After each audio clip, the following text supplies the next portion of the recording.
இந்திய மாணவர் சங்கத்தினுடைய கடுமையான தொடர் போராட்டங்கள் கடந்த 2022ஆம் ஆண்டு அடிப்படையிலான போராட்டம் இன்றைக்கு தொடர் நேசமணி நிரந்தர நீக்கத்திற்கு உள்ளாக்கப்பட்டிருக்கிறார். இதற்குள்ளான இந்த போராட்டத்தில் பங்கெடுத்துள்ள இந்திய மாணவர் சங்கம், இந்திய ஜனநாயக வாலிபர் சங்கம், அனைத்து இந்திய ஜனநாயக மாணவர் சங்கத்தின் தோழர் அனைவருக்கும் முதற்கும் வணக்கம்.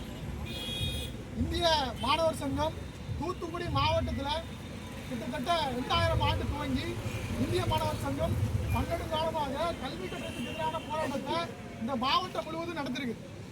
உங்களுக்கு தெரியும், ஜிஓ 92 அரசாணை 92 உருவாக்கப்பட்டு ஏழை எளிய வீட்டு பிள்ளைகளுக்கு கல்வி கட்டணத்தை அரசு பொறுப்பேற்கணும்னு சொல்லி ஒரு ஜிஓவை அரசாங்கம் உருவாக்கி மாணவர்களோட இலவச கல்வியை உறுதிப்படுத்துவதற்கான வேலை செய்யும்.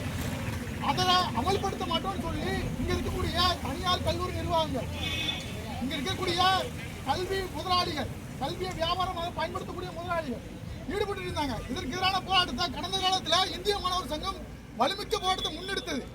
அதை அன்றைக்கு இருந்த மாவட்ட ஆட்சியர் வலுவாக அமல்படுத்த சொல்லி இன்றைக்கு பெரும்பாலான பொறியியல் கல்லூரிகளிலும், இன்றைக்கு பெரும்பாலான ஆசிரியர் பயிற்சி பள்ளிகளிலையும் இன்றைக்கு படிக்கக்கூடிய மாணவர்கள் இலவசமாக படிக்கிறாங்க. அப்படின்னா அதற்கு காரணம் இந்திய மாணவர் சங்கம் ஜிஓ 92 அமல்படுத்த சொல்லி நடத்தின போராட்டம் தான்.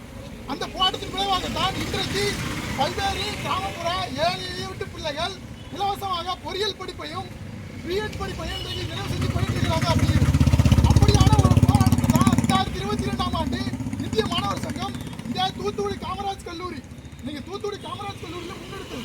2022ஆம் ஆண்டு இந்த கல்லூரி நிர்வாகம் இந்த மாதிரியான அநியாய கட்டணத்தை வசூலிக்கிறாங்கன்னு சொல்லி நான் இந்திய மாணவர் சங்கத்தின் தலைமையில் போராட்டத்தை முன்னெடுத்த போது வந்திருந்த ஆர்ஜேடி, வந்திருந்த தூத்துக்குடி தாசில்தார் நீங்கள் நிர்ணயித்திருக்கிற அநியாய கல்வி கட்டணம் சொன்னாங்க. ஆனால் அதை இன்ற வரைக்கும் முறைப்படுத்தாதது ஏன் அப்படிங்கிறத நாங்கள் கேட்க விரும்புகிறோம். அதே மாதிரி அடுத்த ஆண்டு, அடுத்த கல்வி ஆண்டு 2024ஆம் கல்வி ஆண்டுலையும் இதே மாதிரியான அநியாய கல்வி கட்டணம்.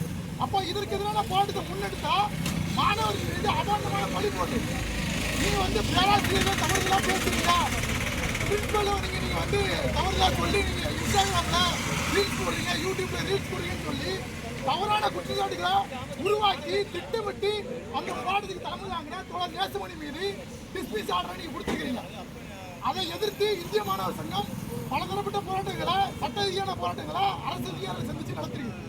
நீங்க அரசு அதிகாரியா இருக்கக்கூடிய தூத்துக்குடி மாவட்ட கோட்டாட்சியர் அவர்கள் என்ன சொன்னாங்க, நீங்க வாங்கியிருக்கிற கல்வி கட்டணம் அநியாய கல்வி கட்டணம், மாணவனுடைய கோரிக்கை நியாயமானது, ஆகையால நீங்க மாணவனுடைய நிரந்தர நீக்கத்தை ரத்து செஞ்சுட்டு மாணவர்களை தொடர்ச்சியாக படிப்பதற்கு நீங்க அனுமதிக்கணும்னு சொல்லி அவரோட ஆர்டர் பிறப்பிச்சார்.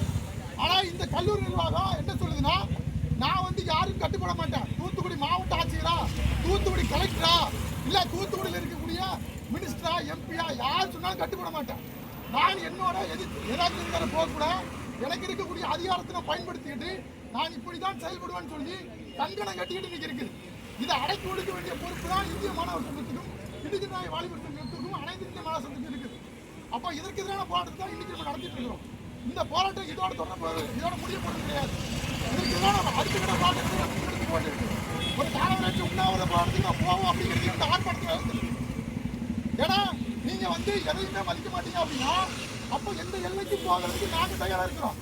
அப்படிங்கிறது தான் இந்த ஆர்ப்பாட்டத்தினால நாங்கள் இன்றைக்கு தூத்துக்குடி மாவட்ட நிர்வாகத்திற்கும் தமிழக அரசுக்கும் தெரியப்படுத்துறோம். இன்றைக்கு இந்த கல்லூரி உருவான நோக்கம் என்ன?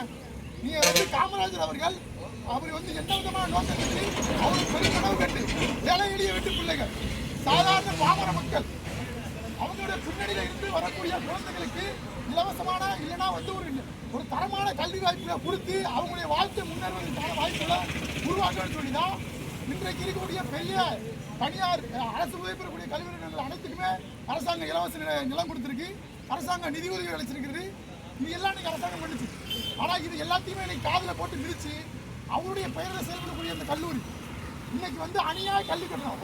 ஒரு சப்ஜெக்ட் ஒரு கோர்ஸுக்கு 30,000 50,000. நீங்க இன்ஜினியரிங் காலேஜ் ஃபீஸே 45,000 தாங்க.